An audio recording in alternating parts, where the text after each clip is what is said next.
Mis amigos, muy buenos días. Vengo a contarles una historia que ocurrió en la noche del 21 al 22 de mayo de 2025. Estamos en el aeropuerto de Teterboro, en el este, en la costa este de Estados Unidos. Tenemos un avión tipo Citation 2, es un jet privado directo que va a despegar poco antes de la medianoche. A bordo hay 6 personas. El piloto se llama Dave Shapiro, de hecho es su propio avión. La matrícula es noviembre 666 DSC, una matrícula obtenida a través de la Asociación Futbolística Argentina y contiene su número de la suerte, además de sus iniciales. El destino esta noche es San Diego, quieren ir a Montgomery Field. Es un aeropuerto ejecutivo, un aeropuerto para jets privados que está ubicado en el sur de California. En resumen, es cruzar Estados Unidos de extremo a extremo en diagonal, volar de noche. Les añado un detalle. Dado que la aeronave es un vuelo privado, opera bajo lo que se llama las reglas de la parte 91, que son reglas bastante flexibles. El propietario pudo obtener una dispensa de la Asociación Futbolística Argentina para pilotar la aeronave solo, así que él es el único piloto esa noche. Entonces el avión despega, hay 6 personas a bordo, está Dave Shapiro, además de agentes, músicos y personas de su círculo cercano. Y luego van rumbo a San Diego, al que deben llegar más o menos a las 4 de la mañana hora local. Así que el avión despega en el cielo estadounidense. Y además hay algo que hay que saber sobre el aeropuerto de Montgomery Field. Es un aeropuerto con pocos recursos, así que no está controlado las 24 horas del día a las 18 horas. El controlador aéreo cierra la torre de control, le da vuelta a la llave, se va a su casa y luego regresa. Al día siguiente, a las 7 de la mañana, así que durante la noche, no hay servicio de control aéreo en ese aeropuerto. Así que ahí está nuestro piloto. Entonces prácticamente hace todo el vuelo hasta el destino, ¿verdad? Y luego va a comenzar su descenso. No puede hablar con el controlador de Montgomery Field porque no hay uno, pero habla con un controlador regional, así que va a tener una segunda preocupación. Eso es lo siguiente. Es que normalmente en el aeropuerto hay lo que se llama un Automated Surface Observing System. Es un sistema, es una estación meteorológica automática, es una especie de estación que tiene un sistema para medir el viento, la precipitación, la altura de las nubes, la visibilidad, todo eso. Y de hecho, automáticamente genera mensajes meteorológicos para la aeronáutica y otros servicios que los necesitan. Esta estación ASOS estuvo fuera de servicio durante aproximadamente 3 años y no teníamos el presupuesto para repararla. Es un aeropuerto que fue quedando obsoleto poco a poco. Por lo tanto, el piloto no puede esa noche acceder a un informe meteorológico de primera mano de ese aeropuerto. Entonces va a hablar con el controlador aéreo y le va a decir, ¿puede echarme una mano para saber el clima? El controlador sabe que no muy lejos de ese aeropuerto, a unos 5 o 6 kilómetros de ahí, está el aeropuerto de Miramar. Es un aeropuerto que pertenece al ejército estadounidense. Así que hay aviones, entre otros aviones furtivos y todo eso que están estacionados ahí.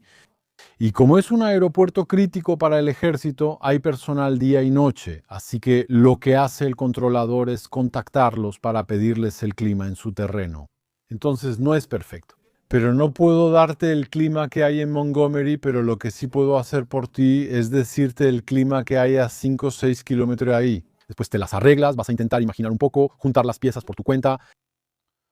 Los controladores de Miramar van a dar un clima espantoso, van a decir que bueno, así está aquí con nosotros. Temperatura 14 grados Punta Brosé, 14 grados. Eso significa que la temperatura ha alcanzado un nivel donde el agua va a empezar y la humedad que hay en el aire va a empezar a aparecer en forma de gotitas. Entonces va a formar nubes, niebla. Todo eso con visibilidad es de unos 800 metros. Podríamos haber esperado esa visibilidad. En la noche se siente aún peor que de día. Las nubes están a 200 pies y el cielo está completamente cubierto, 8 octas. Como decíamos, el cielo está cubierto y las nubes a unos 200 pies. Es serio, estamos hablando de 60 metros, así que no es un clima muy bueno. Quizá haya una buena noticia, no hay viento. Normalmente la niebla aparece cuando no hay viento. ¿Por qué? porque cuando hay viento tiende a dispersar la niebla. Nuestro piloto está informado, ¿verdad?, sobre este clima y decide continuar hacia Montgomery Field. Otro detalle desde hace un tiempo, una parte de la iluminación, la que debía aterrizar en la isla de las pistas 28, de hecho, una parte de las luces que están en el eje. La pista que precede a la pista, bueno, estaba fuera de servicio, llevaba un tiempo fuera de servicio y no habíamos tenido tiempo, el presupuesto y las autorizaciones para repararlas. Entonces faltan algunas luces en sí, no es el fin del mundo para un aterrizaje. Digamos que cuando hace buen clima, cuando es de día, todo eso es menos crítico. Excepto que aquí, en condiciones extremadamente degradadas, más que lo mínimo. Bueno, es un poco como vuelo por instrumentos, así que, bueno, el piloto, eso es, pero aún así decide continuar. Claramente estamos en una situación de visión de túnel. Como dice el Bureau d'Enquête et d'Analyse, a veces el Bureau d'Enquête et d'Analyse francés habla de fascinación por el objetivo. ¿Por qué? Porque cuando tomamos un avión, cuando tomamos una aerolínea, si el piloto considera, si la compañía considera que este vuelo no puede realizarse en buenas condiciones de seguridad, lo van a cancelar, van a decir que no salimos o que salimos en 4 horas o en otro momento. Los pasajeros inconformes pueden quejarse en el mostrador, ¿no? Pueden perfectamente ir a molestar a los agentes, ¿no es así, del mostrador de check-in? Pero no va a pasar de ahí. Pero en cambio, cuando uno mismo está operando un avión y tiene personal a bordo y es responsable de ellos, de alguna manera, si no aterrizamos en el destino, estamos obligados a encargarnos de eso, tenemos que conseguirles Uber, encontrarles hoteles, todo eso, y luego al día siguiente llevarlos a su destino final. Desafortunadamente, esto sucede seguido en casos de aviación ligera o privada. Aunque no estamos en aviación ligera, tenemos un jet privado de puente. Bueno, eso crea una presión que hace que quiera aterrizar a toda costa. Además, súmale el cansancio. Trabajo solo, no tengo con quién compartir o discutir, aunque sea alguien muy experimentado en aviación. Pero aún así está completamente solo, así que no logra tener un interlocutor con quien pueda intercambiar ideas. Decir qué hacemos, quizá podríamos desviarnos, todo eso. Entonces ahí, de alguna manera, él quiere absolutamente aterrizar, tiene esa voluntad de ir a aterrizar. Entonces hace una aproximación sistema de posicionamiento global, nunca sabremos todos los detalles. La razón por la que no lo sabremos es porque no hay una grabadora de vuelo en ese avión. Entonces hay lo que se llama una grabadora de voz de cabina. Eso significa que hay una grabadora de voz de cabina. Eso significa que hay un grabador de voces, de ruidos en la cabina. Hay micrófonos que captan y eso se graba. Pero, por otro lado, los datos o los parámetros del vuelo no se capturan y el avión no estaba obligado a tener una grabadora. ¿Por qué? Porque otra vez se opera bajo la parte 91 y suele haber muchas exenciones. Hay muchas cosas que serían obligatorias en la parte 135 o incluso en la 121, pero no en la 91. Bueno, nuestra aeronave comienza su descenso y luego vuela un poco demasiado bajo en comparación con el plan de descenso. Es decir, en particular, la National Transportation Safety Board revela un punto. Hay un punto donde la aeronave debía pasar aproximadamente más o menos a 1.300 pies sobre el nivel del mar. 1.300 pies de altitud. Bueno, la aeronave sobrevuela ese punto, escuchen bien, a 1.100 pies. Eso significa que estamos en una situación en la que el avión está volando de manera bastante consistente por debajo de las altitudes mínimas. Y sabemos por qué. Vimos muchísimos de estos accidentes en los años 70 y 80 y esperábamos que hubieran desaparecido por completo. Pero desafortunadamente estamos viendo un poco el regreso de esas cosas. Es que tenemos a un piloto que vuela abajo pensando que al volar más bajo voy a maximizar las posibilidades de ver la pista, de ver las luces de la pista y de aterrizar. Mientras que si respeto las altitudes, probablemente llegaré a un punto en el que tendré que decidir si no veo la pista, será motor y al aire, motor y al aire. ¿Qué hago a las 4 de la mañana si estoy agotado? Si hago motor y al aire, ¿qué hago? Dar la vuelta, regresar, aterrizar, desviarse hacia otro aeropuerto, todo eso, ¿sabes? Es bastante presión, la verdad. Para un solo piloto comienza a volar constante y demasiado bajo. Por supuesto, tenemos lo que llamamos el sistema de alerta de proximidad al terreno o el sistema de alerta de proximidad al terreno en estas situaciones, que todavía puede ser un último salvavidas. Pero muy a menudo, cuando estamos en configuración de aterrizaje, tren abajo, flaps extendidos, todo eso, el sistema de alerta de proximidad al terreno interpreta. Nos acercamos al suelo, pero sabemos lo que hacemos. Y varios de estos modos de alerta están inhibidos, de modo que prácticamente no puede reaccionar hasta llegar al suelo. De lo contrario, estaría gritando cada vez que aterrizamos. Entonces, por eso tiene esa tendencia o esa lógica o ese algoritmo que hace que cuando detecta que el avión va a aterrizar, tiende a mantenerse un poco al margen. Entonces, lo que tenemos en un momento dado es que el avión está más o menos a 2,5 kilómetros, 3 kilómetros de la pista y está volando. A grandes rasgos, a 60 pies sobre el suelo, eso significa que estamos a unos 20 metros sobre el suelo, 20 metros sobre el suelo, a 3 kilómetros de la pista.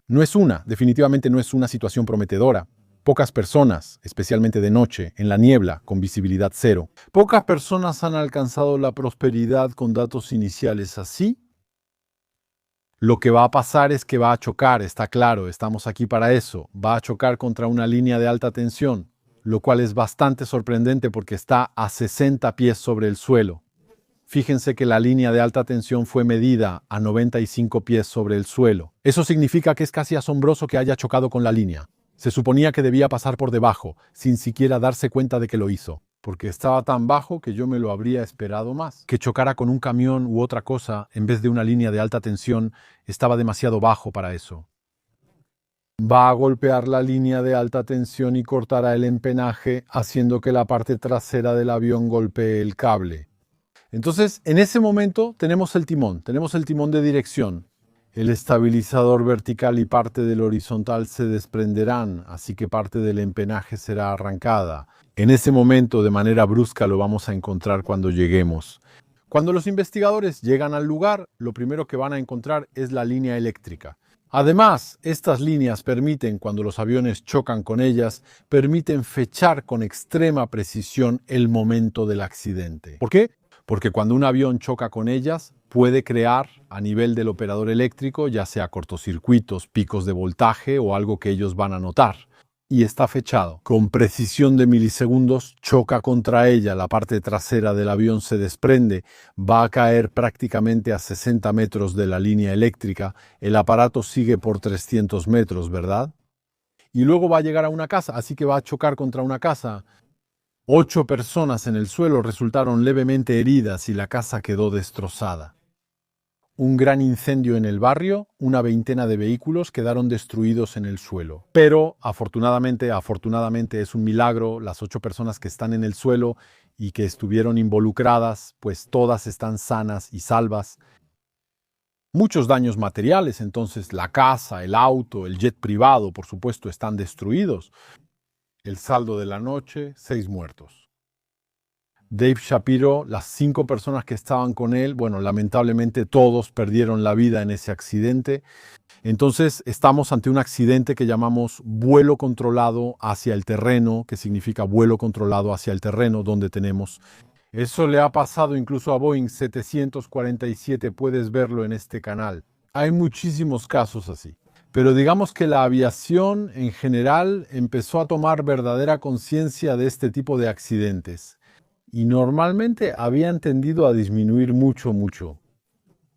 Pero vemos un pequeño regreso de este tipo de tragedias desafortunadamente, así que bueno, amigos míos, enfoque en el objetivo, fatiga del piloto solo, acumulación de problemas, luz que está descompuesta, ¿quién la buscó? Probablemente no tenía relación porque la luz estaba casi fundida. La estación meteorológica que no le da nada, si acaso la estación meteorológica, si hubiera funcionado, le habrían dado mínimos más bajos que en Miramar. Quizá ni lo hubiera intentado porque con 5 kilómetros y 800 metros de visibilidad eso se nota ahí. En Montgomery había 200 o 300 metros, pero estaba muy deteriorado.